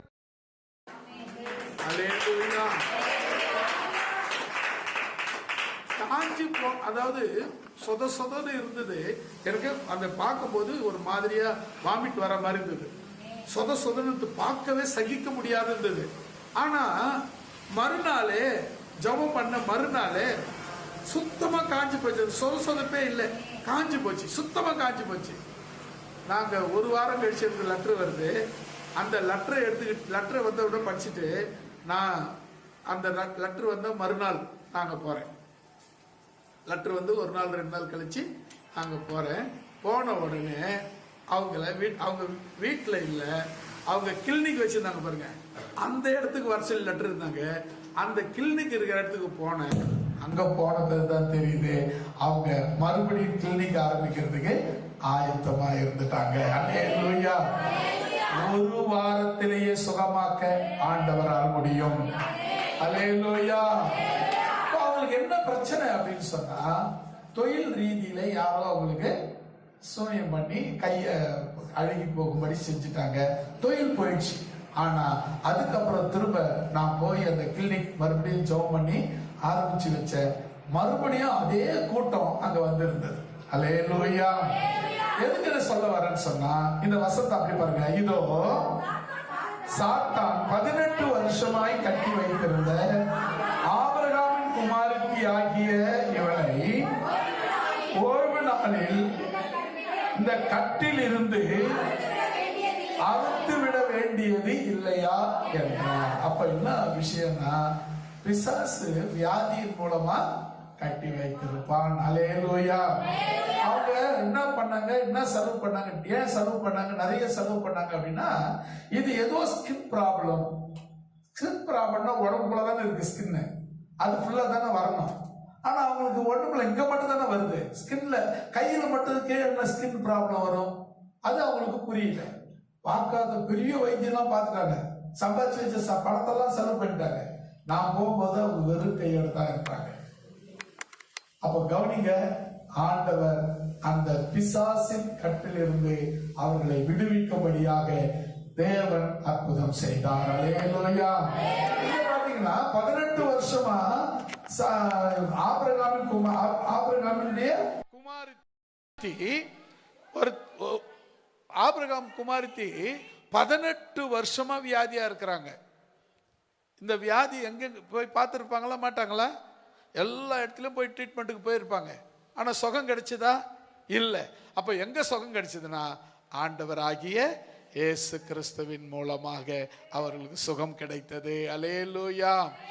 சில நேரங்களில் பிசாசு வியாதியை கொடுத்து நம்மளை கட்டி வச்சிருப்பான். சில பேருக்கு பார்த்தீங்கன்னா வியாதி, சரீரத்தில் வியாதியில் வாதைகளை கொடுத்து கட்டி வைப்பான். வாதைகள், ஏதாவது ஒரு வாதை இருக்கும், ஏதாவது ஒரு பிரச்சனை சரீரத்தில் இருக்கும். இந்த பிரச்சனைக்கு நீங்க பார்த்தீங்கன்னா, முதல்ல நீங்க எப்படி ஜெபம் பண்ணணும்னா, இந்த வாதையை ஏற்படுத்துகிற சாத்தானை இயேசுவின் நாமத்திலே கடிந்து கொள்ளுகிறோம். அல்லேலூயா. இது ஏன் அப்படின்னா, இந்த நமக்கு ஏன் இது அவசியம் அப்படின்னா, சாத்தான் நம்மளை கட்டாதபடிக்கு நாம் ஜெயிக்கிறவர்களாக இருக்க வேண்டும், ஜெயம் எடுக்கிறவர்களாக இருக்க வேண்டும். இப்போ நம்ம முக்கியமா இந்த இடத்துல பார்த்தீங்கன்னா, பிசாசு வியாதியினாலே கட்டி வைக்கிறவனாக இருக்கிறான். இது நமக்கு தெரியாது. சில பேர் சொல்லுவாங்க, இது உடம்புல நோய்ங்க, அவங்க என்ன பாவம் கடவுள் நாங்க பண்ணுவாரு என்னங்க, இது உடம்புல நோயா, பாவம் கடவுள் இயேசு மட்டும் என்ன பண்ணுவாரு? இயேசு தாங்க எல்லாத்தையும் தீர்க்கிற ஒரே கடவுள். அல்லேலூயா. இயேசு தான் எல்லாத்தையும் தீர்க்கிற ஒரே கடவுள், வேற யாராலையும் முடியாது. அப்போ வியாதியில பிரச்சனை அப்படியே நோய் ரொம்ப நாளா வியாதியில இருக்கிறாங்கன்னா, நீங்க இது உடம்புல நோயின்னு சொல்லி விட்டுறாம அந்த வியாதியை கொடுத்து கட்டி வச்சிருக்கிற அந்த சாத்தானை கடிஞ்சுக்கிட்டுக்கிட்டீங்கன்னா இவங்க இந்த வியாதியில் இருந்தவங்களுக்கு சுகம் உண்டாகும். ஐந்தாவதாக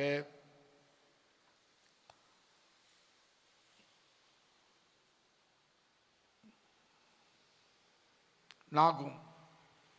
2ஆம் அதிகாரம் 1வது வசனம். நாகும் 2:1.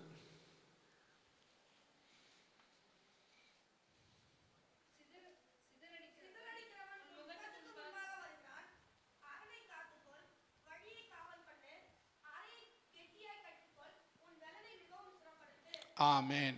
வரலே சொல்லலாம், எல்லாரும் சேர்ந்து சொல்லலாமா? இப்ப மறுபடியும் படிங்க. சிதறடிக்கிறவன் உன் முகத்துக்கு முன்பாக வருகிறான்,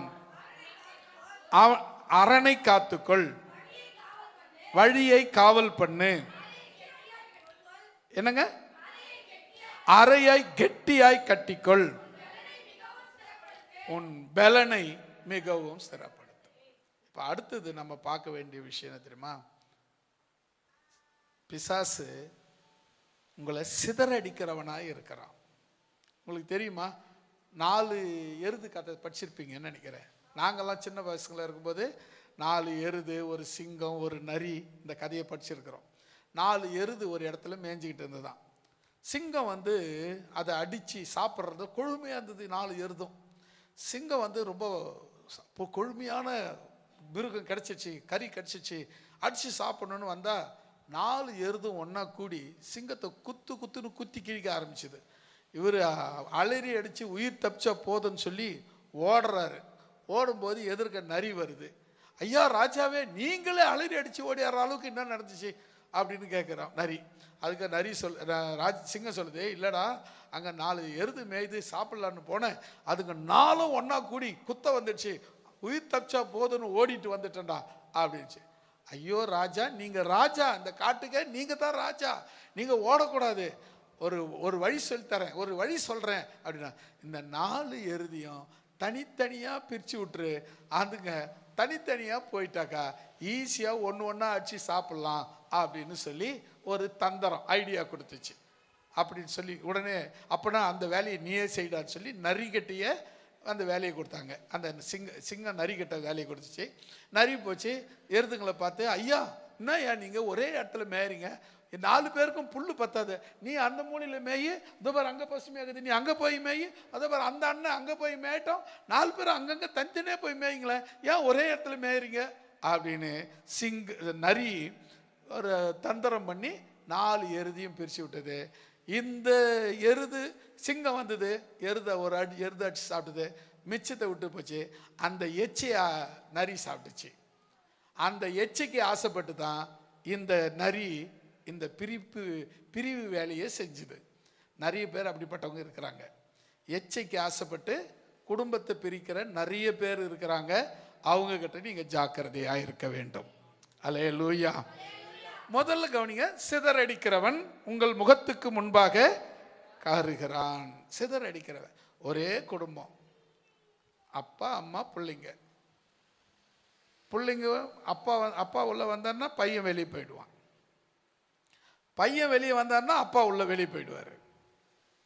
2 பேரும் பார்த்து பல மாசங்கள் ஆகுது. அம்மா பொண்ணுகிட்ட பேசவே மாட்டா, எப்போ பார்த்தாலும் சுடுன்றாங்கன்னு. இவங்க 2 பேருக்கும் பேச்சு இல்லை. அம்மா பொண்ணுகிட்ட பேச்சு இல்லை, அப்பா பிள்ளைகிட்ட பேச்சு இல்லை. இந்த 4 பேருமே 4 துருவமாக இருக்கிறாங்க. ஒருத்தர் பார்க்குறதும் கிடையாது, ஒருத்தர் பேசுறதும் கிடையாது. இவர் ஒரு நேரத்துக்கு சாப்பிட வர்றாரு, அவர் ஒரு நேரத்துக்கு சாப்பிட வர்றாரு, இவர் ஒரு நேரத்துக்கு சாப்பிட வர்றாரு. 4 பேருமே 4 தூண்களாக இருக்காங்க. இப்படி இருக்கும்போது சாத்தான் ஈஸியாக உங்கள் குடும்பத்தை அழித்து விடுவான். ஒன்றுபட்டால் உண்டு வாழ்வு. ஒரே குடும்பமாய் நீங்கள் நிலைத்திருக்க வேண்டும். போராட்டங்கள் வரும், பிரச்சனைகள் வரும், குடும்பத்தில் மனக்கசப்புகள் வரும், மன வேறுபாடுகள் வரும். அதை எல்லாத்தையும் அப்புறப்படுத்திட்டு நீங்க ஒன்னா வாழ்ந்து பாருங்க, கர்த்தர் உங்களை ஆசீர்வதிப்பார். இப்ப பாருங்க, சிதறடிக்கிறவன் முகத்துக்கு முன்பாக வருவான். அதனால நீங்க என்ன செய்யணும் தெரியுமா? அரணை காத்துக்கொள், அப்புறம் வழியை காவல் பண்ணு, அறையை கெட்டியாய் கட்டு, உன் பலனை மிகவும் ஸ்திரப்படுத்து. அல்லேலூயா. சிதறடிக்கிறவங்க பிரிஞ்சு பிரிஞ்சு இருக்கிறாங்க. அப்பா அப்பா பிள்ளை பேசத்தே கிடையாது. இது ஒரு பெருமை. அப்பாவும் பிள்ளையும் இது ஒரு பெருமையா? நீ சாத்தானால பிடிக்கப்பட்டிருக்கிற பெருமை இல்லை இது. அப்பாவும் புள்ளியும் பேசாதகிறது பெருமை இல்லை. அம்மாவும் பொண்ணும் பேசாமங்கிறது பெருமை இல்லை. இது சாத்தானுடைய செயல். உங்களை பிரிச்சு வச்சு வேடிக்கை பார்க்கறான். உங்க அன்பை பிரிச்சு வச்சு வேடிக்கை பார்க்கறான். அதுக்கு நீங்க இடம் கொடுத்தீங்கன்னா, ஒரு பாட்டு கூட இருக்குல்ல, தூண்டி விட்டு வேடிக்கை பார்க்கிறான் பிசாசு உன்னை ஆசை காட்டி அழிக்க பார்க்கிறான். தூண்டி விட்டு வேடிக்கை பார்க்கிறான் பிசாசு உன்னை ஆசை காட்டி அழிக்க பார்க்கிறான்.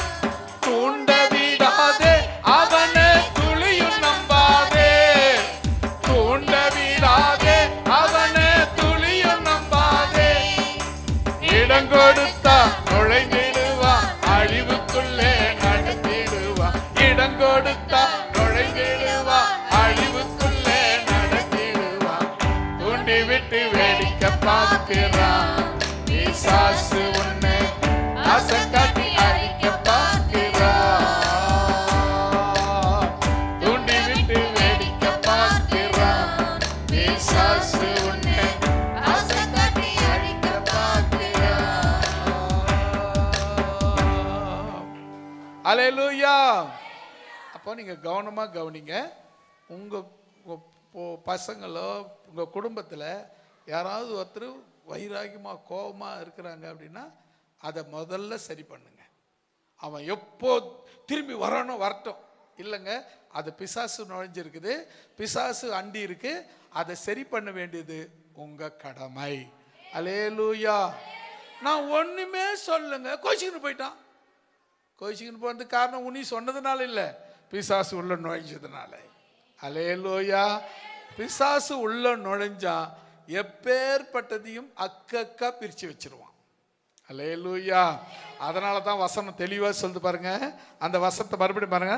அரணை காத்துக்கொள், அப்புறம் வழியை காவல் வையி, அறையை கெட்டியமா கட்டு, உன் பலன் மிகவும் பலனை சிறப்படுத்து.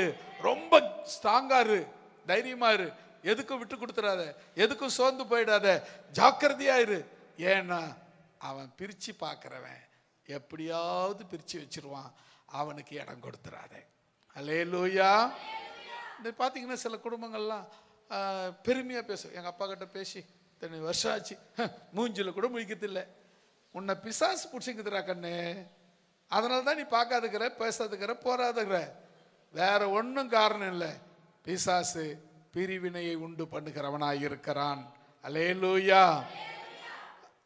அப்பா கிட்ட பேசல, அம்மா கிட்ட பேசல, அம்மா கிட்ட பேச மாட்டேன், அப்பா கிட்ட பேச மாட்டேன், அந்த மூஞ்சிலேயே முழிக்க மாட்டேன். யோசித்து பாருங்க. காரணம் என்ன தெரியுமா? நீ இல்லை, உனக்குள்ள இருந்து ஆட்டி படைக்கிற அந்த சாத்தான். உடனே சொல்லுங்க, இன்னும் செய்யுங்க, இயேசுவின் நாமத்துல அப்பாலே போ சாத்தானே. அல்லேலூயா. சொல்லி பாருங்க. அடுத்த நிமிஷமே சமாதானத்தை தேவன் கட்டளையிட வல்லமையுள்ளவராயிருக்கிறார். அல்லேலூயா. அடுத்ததாக ஆறாவதாக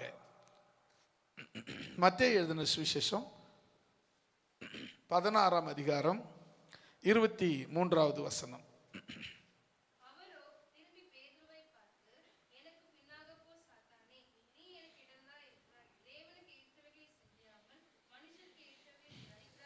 ஆமேன். ஒரு அல்ல சொல்லாமா?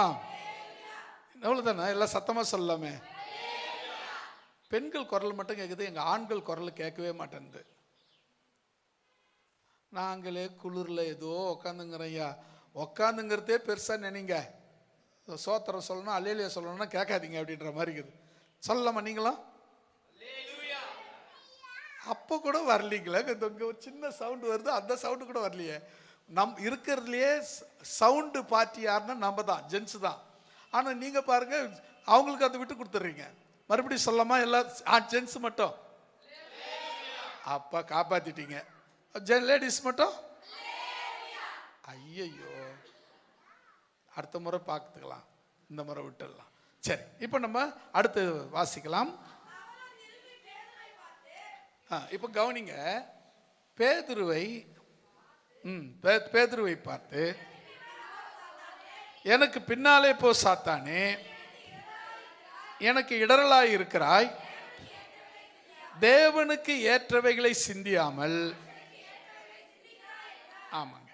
இப்போ எப்போ ஒரு உங்கள் லைஃப்பில் நீங்கள் தேவனுக்கு ஏற்ற காரியத்தை செய்யலையோ, அப்போ சாத்தான் தான் உங்களை வழி நடத்துகிறான் என்று பொருள்.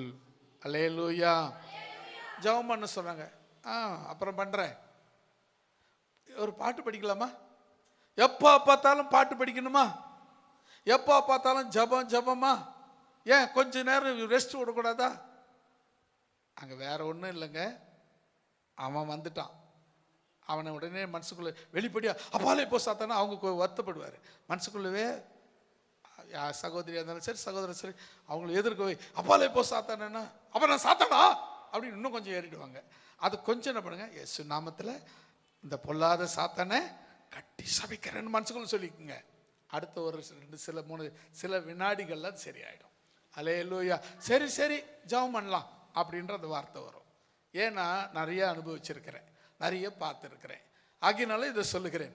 எப்பவுமே இந்த பிசாசுனா தேவ சித்தத்தை செய்யறதுக்கு அது விடவே விடாது. நீங்க கவனிச்சு பாருங்க, இந்த வசனம் என்ன சொல்லுது? தேவனுக்கு ஏற்றவைகளை சிந்தியாமல் மனுஷனுக்கு ஏற்றவைகளை சிந்திக்கிறாய். அப்போ நம்ம சில பிசாசு என்ன பண்ணா, மனுஷனுக்கு ஏற்றவைகளை மனுஷனுக்கு ஏற்ற மாதிரி நடத்துறது. ஆனால் ஒன்று மட்டும் தெரிஞ்சுக்கங்க, நீங்கள் எது செய்தாலும், நான் அடிக்கடி சொல்கிற வார்த்தை, நீங்கள் எது செய்தாலும் தேவன் சந்தோஷப்படுறாரான்னு பாருங்க அப்படின்னு சொல்லி தருவேன். அது மட்டும் நீங்கள் பார்த்துக்குங்க.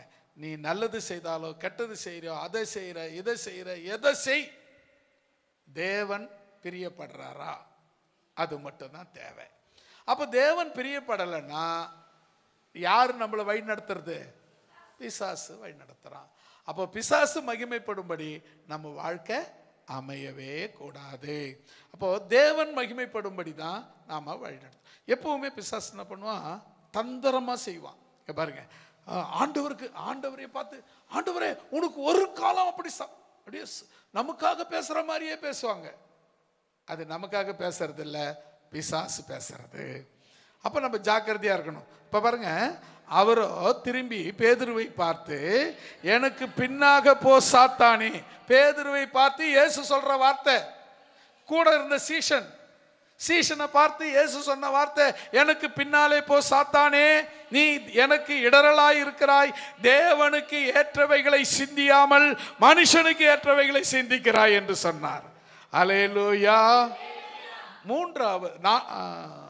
ஆறாவது, தேவனுக்கு ஏற்றவைகளை சிந்தியாமல் இருந்தால், மனுஷனுக்கு ஏற்றபடி நடந்தால், பிசாசு நம்மை வழி நடத்துகிறான் என்ற அர்த்தம். தேவனுக்கு ஏற்றபடி நாம் சிந்திக்கிறோம் என்றால் தேவன் நம்மை வழி நடத்துகிறார் என்று அர்த்தம். ஆமென். அல்லேலூயா. ஏழாவதாக, டைம் ஆச்சு, வசனம் மட்டும் சொல்லிட்டுமா? டைம்னா அப்ப நம்ம வசனம் மட்டும் சொல்லிடுறேன், குறிச்சிக்குங்க. யோவான் 13ஆம் அதிகாரம் 2வது வசனம். வசனத்தை படிச்சிடுங்க டக்குன்னு. சீமோனின் குமாரனாகிய யூதாஸ் காரியோத்து அவரை காட்டிக் கொடுக்கும்படி பிசாசானவன் அவன் இருதயத்தை தூண்டின பின்பு அவர்கள் போஜனம் பண்ணி கொண்டிருக்கையில், போதும், இருதயத்துக்குள் புகுந்து தூண்டி விடுகிறவனாய் இருக்கிறான். பிசாசு இருதயத்துக்குள்ள புகுந்து தூண்டி விடுகிறவனாய் இருக்கிறான். 8வது, யாக்கோபு 3ஆம் அதிகாரம் 14, 15, 16. சீக்கிரம் வாசித்தலாம்.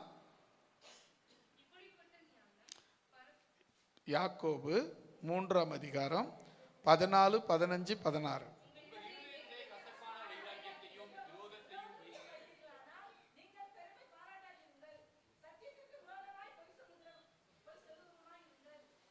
பொய் சொல்லாதவர்களா?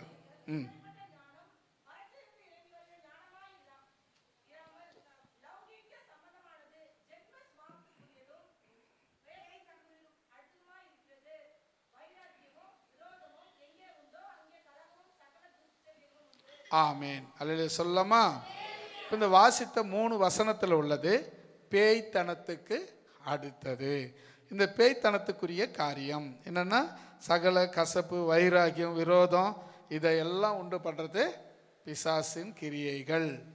அடுத்தது 9வது மத்தேயு எழுதின சுவிசேஷம் 13ஆம் அதிகாரம் 25வது வசனம். மனுஷர் வித்தனை பண்ணுகையில் அவருடைய சத்துரு வந்து கோதுமைக்குள் களைகளை விதைத்து விட்டு போனான். ஆமேன். இங்க சொல்லுங்க பார்க்கலாம்.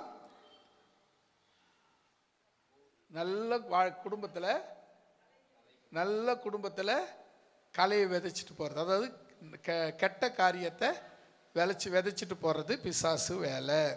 10வது வசனம், 10வது காரியம் அப்போஸ்தலர் 5ஆம் அதிகாரம் 3வது வசனம்.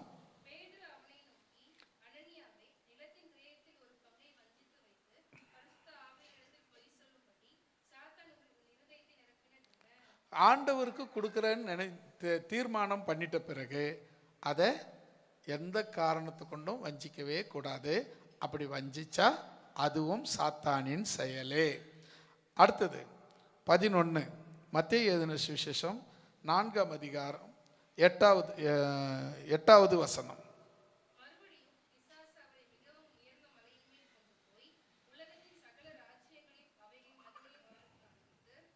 பிசாசு எப்பவுமே உயர்ந்த இடத்துல கொண்டு போய் இயேசுக்கு சொல்கிறான், உலகத்தில் உயர்ந்த இடத்துல போய் என்னை தாழ பணிஞ்சு கும்பிட்டுக்கோ, நான் இவைகள் எல்லாம் உனக்கு தரேன் அப்படின்னு சொல்லுவான். எப்போவுமே என்ன பாருங்கள், எனக்கு நடந்த ஒரு சம்பவத்தை மட்டும் நான் உங்களுக்கு சொல்கிறேன். இந்த ஊழியம் ஆரம்பித்த புதுசில் நாங்கள் அப்போ சர்ச்சுக்கு இடம் வேணும், சர்ச்சு வேணும், இதெல்லாம் எதிர்பார்க்கும்பொழுது ஒருத்தர் என்னை கூப்பிட்டு, உனக்கு சர்ச்சுக்கு இடம், வீடு, காரு, உனக்கு மாத சம்பளம் எல்லாம் தரேன், ஆனால் நீ பிதா குமாரன் பரிசுத்த ஆவி சொல்லக்கூடாது, இயேசுவின் நாமம் அப்படி மட்டும் சொல்லணும். நான் முதல் இந்து குடும்பத்திலேருந்து இயேசுவை ஏற்றுக்கொண்டவன். முதல் நான் போய் போன எனக்கு கேள்விப்பட்ட செய்தி பிதா குமாரன் பரிசுத்த ஆவி. இப்போ திடீர்னு ஒரு வேற உபதேசம் சொல்கிறீங்களே அப்படின்னு கேட்டதுக்கு, இல்லை இப்படி பண்ணால் தான் உனக்கு இடம் வாங்கி தரோம், சர்ச்சு கட்டி தரோம், வீடு கட்டி தரோம், காரு வாங்கி தரோம், மாதம் சம்பளம் தரேன்னா. நான் சொன்னேன், இது எதுவுமே எனக்கு வேணாம், நான் முதல்ல ரட்சிக்கப்படும் போது எதை கேட்டனோ அதுலேயே இருக்கிறேன் அப்படின்னு சொல்லிட்டேன். அவங்க கொடுக்குறேன்னு சொன்னது எதுவுமே கொடுக்கல, ஆனால் தேவன் கொடுத்தார். அல்லேலூயா. அப்போ என்ன விஷயம்னு சொன்னால், அதாவது சில பிசாசு என்ன பண்ணுவான், சில காரியங்களை பெருசாக காமிப்பான். அப்புறம் அவர் அந்த இன்னொரு பாஸ்டர், எனக்கு 2 பேர் இருந்தாங்க, 2 பேரில் அந்த பாஸ்டர்கிட்ட காமிச்சாங்க. அவர் நான் சரி ஒத்துக்கினாரு.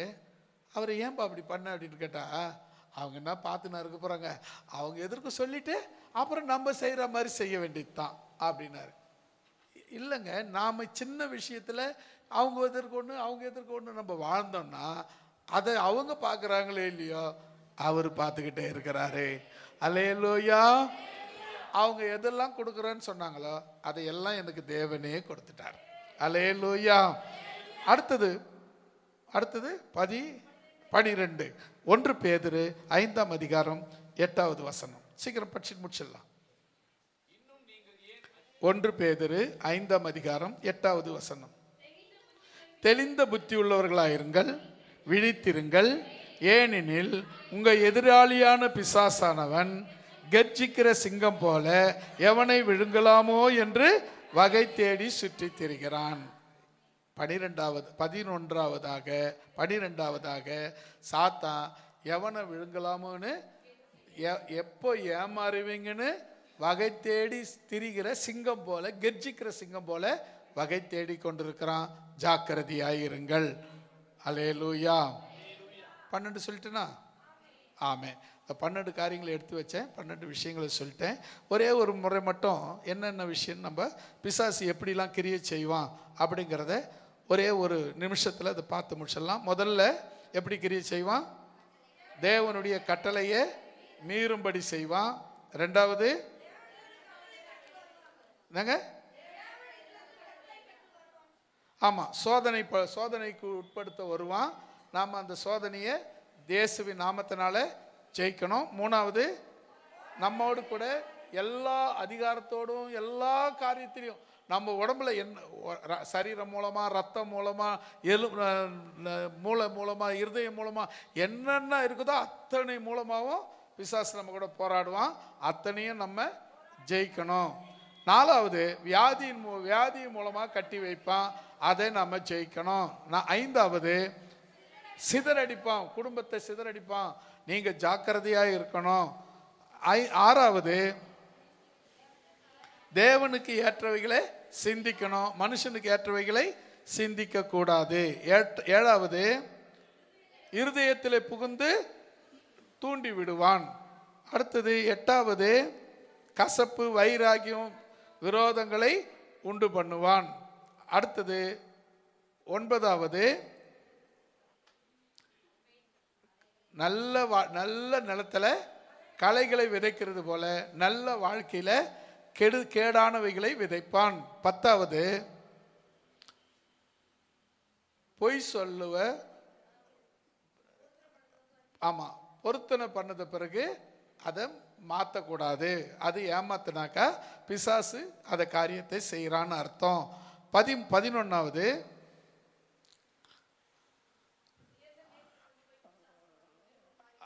உயர்வான காரியங்களை காமிச்சு நம்மளை ஆசைக்குட்படுத்துவான், அதில் நம்ம ஏமாறக்கூடாது. 12வது,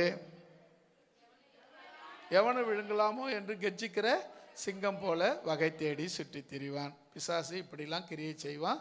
நீங்கள் தான் ஜாக்கிரதையாக இருக்க வேண்டும். இப்போ நம்ம ஆலயத்துக்கு ரெகுலராக போவாது, ஒரு வாரம் விட்டு ஒரு வாரம் போகிறது, இல்லை மாதத்துக்கு ஒரு முறை போகிறது, இதெல்லாமே பிசாசு செய்கிற வேலை தான். உங்களுக்கு வரக்கூடாதுன்னெலாம் எண்ணம் இல்லை, உங்களை வரக்கூடாதபடி தடுக்கிறது அவன்தான். அவனுக்கு இடம் கொடுத்துட்டீங்க, நீங்கள் அவனை துரத்தி அடிக்கணும். உங்கள் சிந்தனையில் கூட அவன் வரக்கூடாது, நினப்பில் கூட வரக்கூடாது, எண்ணத்தில் கூட வரக்கூடாது. அவன் உங்கள் வீட்டு பக்கமே வரணும்னா அவன் பயப்படணும். அப்படிப்பட்ட எண்ணம் உங்களுக்கு இருந்துச்சுன்னா நீங்கள் ஜெயிப்பீங்க, உங்களை தோக்கடிக்க முடியாது. யாராவது ஒருத்தர்